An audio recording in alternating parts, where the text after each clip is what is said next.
간밤에 있었던 또 특징주들의 흐름 또 정리를 해보겠습니다. 자, 코스트코가 어저께 오늘 아침이죠. 오늘 아침 장 마감 후였으니까 2022년 회계연도 4분기 실적 발표를 했습니다. 이게 6월부터 8월까지 기간의 실적인데요. 매출이 720억 9천만 달러를 기록을 했습니다. 그러니까 예상치가 716억 달러였으니까 많이 좀 좋았고요.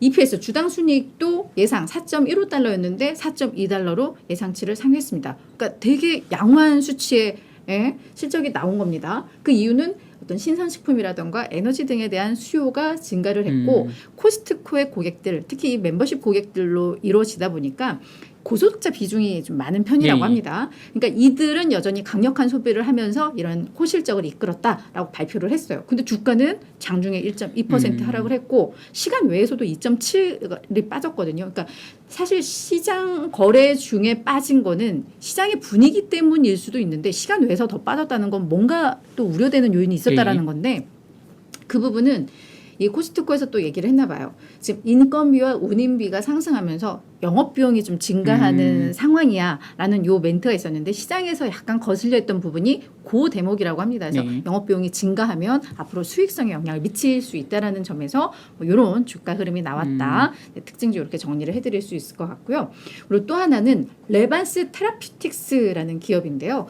사실 어제 괜찮았거든요. 뭐 시간 매 거래나 개장 이후에는 괜찮았는데 0.93 하락으로 마감은 했습니다. 근데 뭐 시장 분위기 대비해서는 선전을 했는데 되게 좀 주목할 만한 뉴스가 있어서 이 기업은 좀 볼만할 것 같은데 이 레반스 테라퓨틱스가 보툴리눔 독소 제품의 개발 제조업체예요. 그러니까 흔히 그냥 보톡스 만드는 회사인데 골드만삭스에서 어제 투자 의견 매수와 목표 주가 33달러를 제시를 했거든요. 이제 새롭게 분석을 시작을 한 건데 이 미간 주름신 약, 그러니까 보톡스 이 제품이 덱시파이 출시가 임박했는데 얼마 전에, 그러니까 지난 중순쯤 한 1, 2주 전이죠. 미국 FDA 승인도 이게 받았거든요. 그래서 이제 출시를 앞두고 있는데 이 덱시파이의 장점이 뭐냐?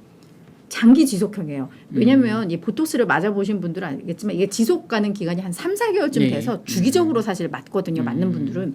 근데 이게 지속 가는 기간이 6개월이라고 합니다. 그러니까 3개월에서 6개월이면 거의 이제 2배 가까이 지속 기간이 늘어나는 거죠. 그래서 얘네가 이 제품의 가격은 기존 제품 대비 약 30%의 프리미엄을 높인, 그러니까 기존 게 뭐 100달러였다면 이건 130달러로 출시를 하겠다라는 거죠. 그래도 지속 기간이 6개월이면 이게 남는 장사가 될 수 있다라는 점이에요. 그래서 얘네가 글로벌 점유율이 상당히 높아질 것 같아. 2025년에는 21%, 2030년에는 35%까지 높일 거야라고 이야기를 했거든요. 그래서 이 제품은 언제 출시하는 거에 따라서 또 이 기업 같은 경우에는 이게 호재로 작용할 수 있으니까 이 기업은 한번 그냥 또 보시면 어떨까라는 좀 생각이 듭니다. 자, 그리고 뭐 이게 적진 않았는데 카노헬스라는 기업이 있는데 이게 휴마나 등에서 피인수 가능성이 좀 제기가 되면서 얘가 30% 넘게 급등한 종목도 있다라는 건 그냥 멘트를 해드리고요. 자, 테슬라 또 하나 준비했습니다. 테슬라가 이제 4.1% 하락을 했는데 앞서 말씀드렸듯이 110만 대의 차량 리콜 소식이 좀 전해졌고요.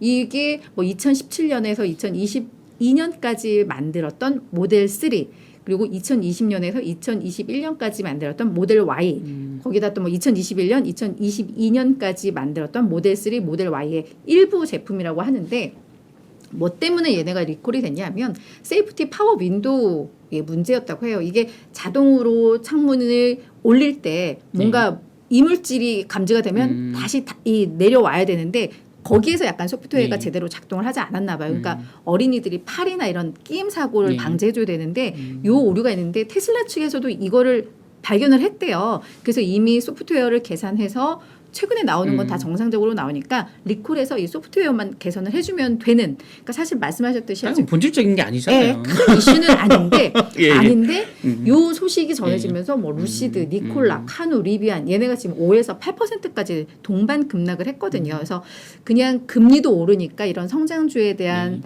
뭐 매도도 있고 그동안 많이 올랐으니까 이런 재료가 있으면서 그냥 뭐 하나의 명분이 없겠죠. 그래서 그런 흐름으로 해서 전기차주들이 간밤에 이제 급락을 했다. 뭐 이렇게 좀 정리를 해드리겠습니다.